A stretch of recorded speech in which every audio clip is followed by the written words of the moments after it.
and good day to you. My name is Brandon Tilt, bringing you into another episode of Feather of Light, a podcast where I bring in usually topics related to mental health or philosophy or authentic reflections on life. Feels like I'm shifting gears to having shorter episodes just for the time being, noticing maybe how I want to adapt to having this be like something you can just sort of put on during a quick workout, or maybe something that isn't for like 3 hours of cooking, you know. It's just basically something that's a snippet of a concept. So diving in today, I want to let you kind of sit with this one. Connection. We're all looking for connection, right? We're all looking for conversations. We're all looking for maybe someone to support us in our emotions and just validate us and witness us, and maybe just have fun with other people. And, you know, sometimes that looks like romantic or sexual connection. Other times it's just flowing and playing and allowing us to feel like, you know, our inner children are just coming out to play, and there's someone who can be a safe space for that.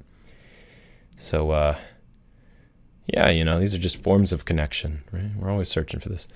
And I think it's so important to recognize at this day and age where we have so much opportunities for connection.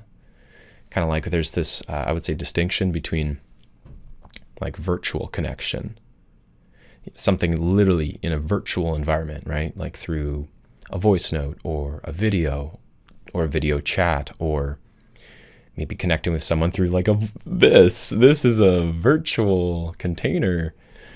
And of course, social media being the primary example for most people, right? Or maybe even like a dating app or some kind of platform where you're just cycling through possible connections. And then, of course, maybe even just looking at the concept of simulation of sexual gratification, like pornography, and maybe other forms of quote unquote pornography that aren't exactly just about people having sexual intercourse. I know that's not something we typically associate with that word, but I just almost want to offer that there's so many different forms of consuming material for sexual gratification. And whether that be like phone sex, I've never done that personally, but at the same time, it can be graphic, novels, sensual novels, romantic novels for women, and maybe for some men as well. And just recognizing all these different ways that we engage with this kind of need for pleasure, or need for sexual expression, or need to flirt, or need for attention, whatever. And we're noticing that likely isn't the same for each person. It's not a one size fits all. It's not like every single person in existence is glued to their phone on social media for this one particular thing. I mean, I think we could generalize it to there being some need for having people in our life, right? We're always kind of just searching for more people. So, I mean, I guess it kind of follows that oftentimes we're not even really sure what that means, right? Like, I'd say oftentimes you get confronted with this question at different times in your life where you're like, what are your intentions, right? What are your intentions for meeting with someone? What are your intentions in terms of friendship? Is it professional or is it personal? Or what are your intentions for dating? Are you trying to get married here? Are you trying to enter into a polyamorous dynamic? Are you trying to just date for sake of companionship? Are you trying to find emotional support? Are you looking for strictly platonic friendships? And are you looking for maybe something as a sexual outlet? So it's just kind of look into all these different ideas of the ways we're trying to just look for people. We're trying to fill our time, or fill our gauge, our love meter in a way, or fulfill some kind of need. And it's kind of like, why are we even doing it? You know, some people just like completely uninstall social media. I'm not one of those people because I use it for business, and maybe I'm a little addicted, but in all honesty, it's like the extreme measure of fully removing yourself from this tool. And then for sake of meeting those needs, you know, you're still going to look for people. maybe you'll hermit a bit, right? Maybe you'll go your meditation retreat, and maybe, like me, you'll spend a lot of time in the forest and you'll just kind of chill. But then it's like, well, once you reconnect with society and you re-engage with communities or friendships, how might you be doing that now? How might you be treating the human in front of you differently? Maybe less expendable. Maybe there's stronger boundaries around the people that you let into your life. Anyway, what a fun conversation, right? We're just kind of riffing here. And I think it is important to sort of discern between virtual connection, which I've kind of outlined as all these different things, and then physical, in-person, energetic connection, if you will. I suppose you could also see some of these other forms as being an exchange of energy, or you're interacting with someone's energy in a different way, for sure. But when you're in person, and you're in an encounter with a person, you're meeting them face to face, body to body, energetic vessel to energetic vessel, it's kind of like, whoa. Very, very different experience. Maybe there's a lot of subtleties you're not even really aware of, right? Your ability to read and engage with their facial expressions and their voice tone and all the nonverbal and the context and where you go and what you do and what you feel, what your body feels in real time, right? Your nervous system does in real time when you're engaging with the other person. I would say it's quite drastically different than if you're in your own space. I remember seeing this post on Instagram about the somatics of pornography. And I think this could be generalized to many other areas, but it's just kind of like the somatics of engaging with something that actually reinforces dissociation. If you don't know what dissociation is, it's essentially when your nervous system starts to gradually kind of dial down the sensations and experiences and attention and experience of attuning to the present moment. You're starting to check out. You're starting to feel maybe more sleepy or inattentive, or there's many ways we dissociate, right? But the full-on dissociation would be either sleeping, or maybe there's a way to which you start to disengage with reality. So there's a lack of ability to really even sense that you're in this current experience.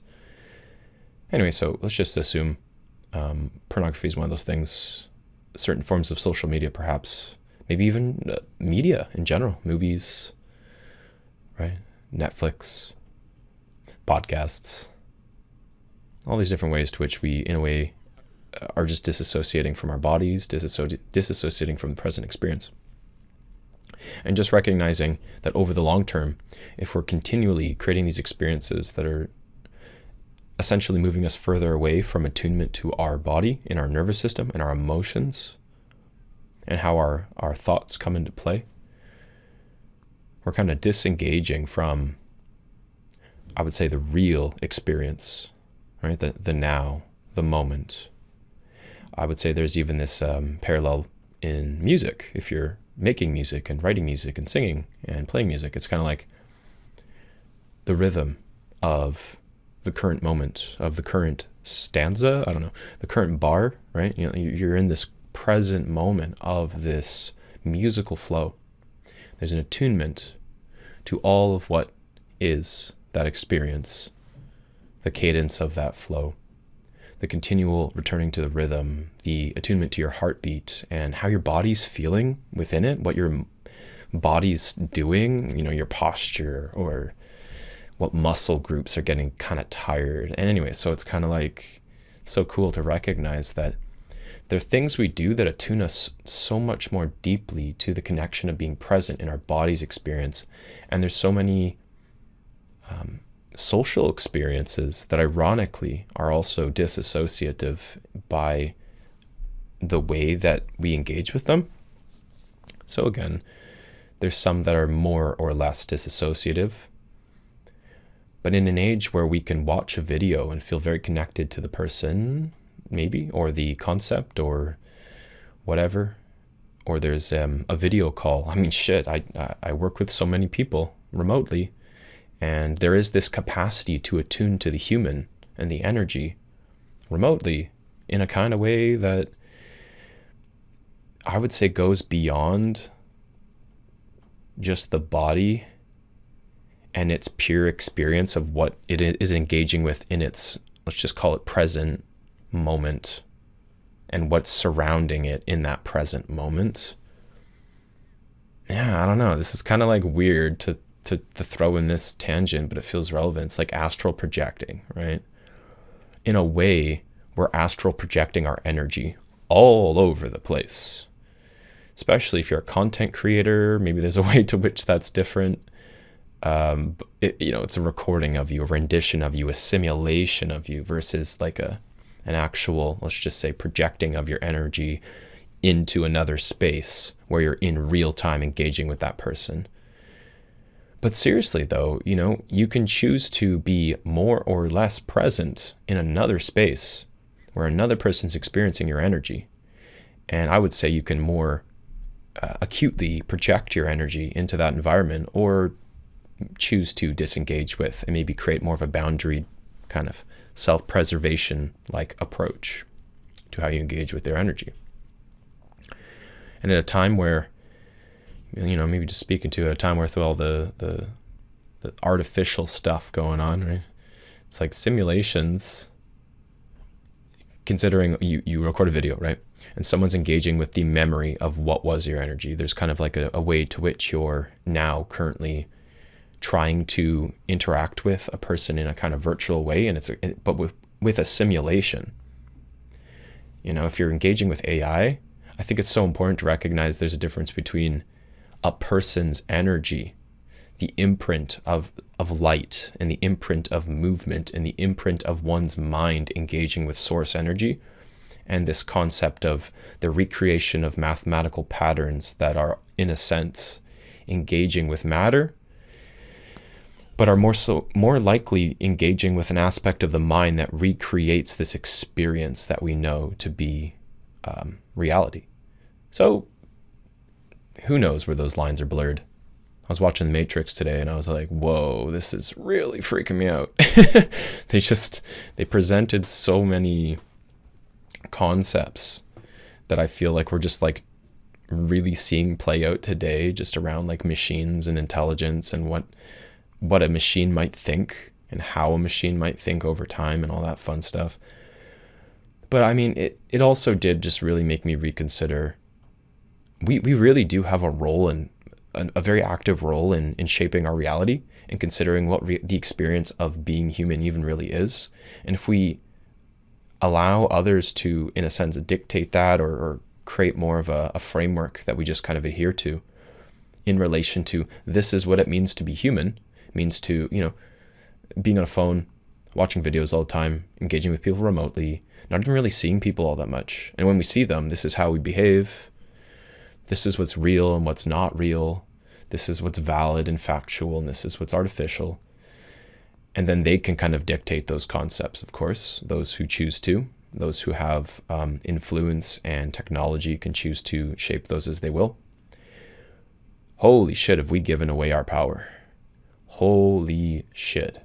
Can we continue to, through the way our mind engages with reality, continue to disassociate and continue to give away our power?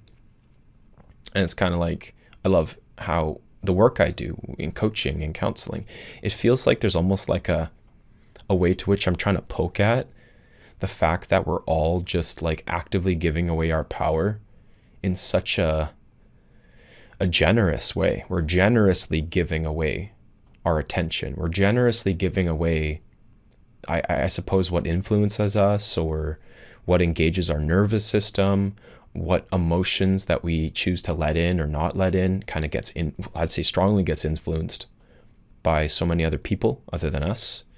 So it's just like, shit.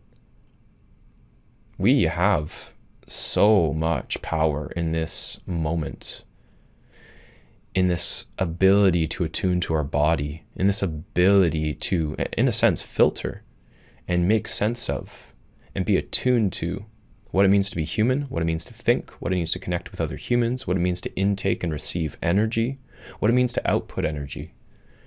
And maybe I got pretty philosophical here. I think I was talking about human connection. But now there's this idea of really making the most out of human connection, whether it's virtual and potentially simulated, whether it's something where we're astral projecting our energy into another space and then receiving other astral, quote unquote, projections or downloads from others.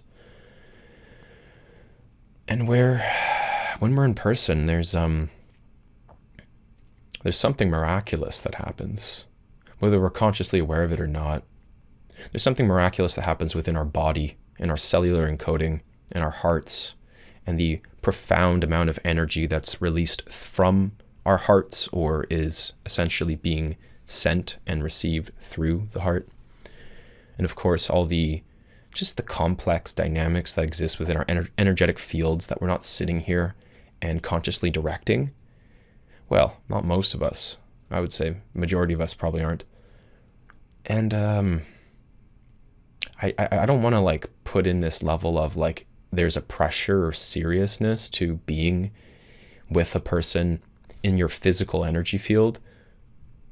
But I feel called to say that we should be aware of just what is around us at all times. The people, the amount of electricity is valid, right?